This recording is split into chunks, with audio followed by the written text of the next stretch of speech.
કમોસમી વરસાદના કારણે ખેડૂતોને ખૂબ મોટે પાયે નુકસાન થયું હતું। ત્યારબાદ સરકારે 10,000 કરોડ રૂપિયાના સહાય પેકેજની જાહેરાત કરી હતી। આવતીકાલથી આ સહાય પેકેજને લઈને અરજી કરવાની લઈ સૌથી મોટા સમાચાર અત્યારે સામે આવી રહ્યા છે। વેબસાઇટ પણ જાહેર કરી દેવામાં આવી છે। વેબસાઇટ પરથી ખેડૂતોએ અરજી કરવાની રહેશે। સાથે જ હેક્ટર દીઠ 22,000 રૂપિયાની સહાય માટે આવતીકાલથી એ અરજી જે છે તે શરૂ થઈ જશે ભરવાની। આવતીકાલથી 15 દિવસ સુધી અરજી જે છે તે ખેડૂતો દ્વારા કરવામાં આવશે। સહાય પેકેજમાં 10,000 કરોડની એ સરકાર દ્વારા જાહેરાત પણ કરવામાં આવી હતી।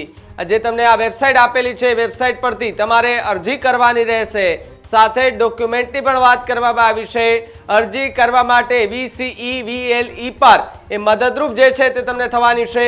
અરજી કરવા માટે કોઈ પણ જાતનું ચૂકવણું એ કરવાનું નથી તે વાત ખાસ ખેડૂત ધ્યાને રાખે।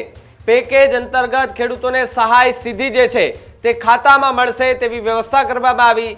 PF MSS RTGS મારફત DBT પદ્ધતિથી આ જે કહી શકાય કે ભાઈ પેકેજનો લાભ જે છે તે ખેડૂતોને થવા જઈ રહ્યો છે। સાથે જ સર્વેના આધારે જે આખો આ સહાય પેકેજ જે છે તે જાહેર કરવામાં આવ્યું છે। અરજી કરવાનો સમય જે છે તે હજુ લંબાઈ એટલે કે 15 દિવસ એમાંથી હજી થોડા દિવસ લંબાઈ તેવી પણ વાત અત્યારે જોવા મળી રહી છે। સાથે જ ગામ નમૂના 8 સાથે જે છે તે રાખવાના રહેશે। આ ડોક્યુમેન્ટની વાત કરવામાં આવી રહી છે। તલાટીનો વાવેતરનો જે દાખલો છે એ પણ ખેડૂતોએ આ અરજી સમયે સાથે રાખવાનો રહેશે।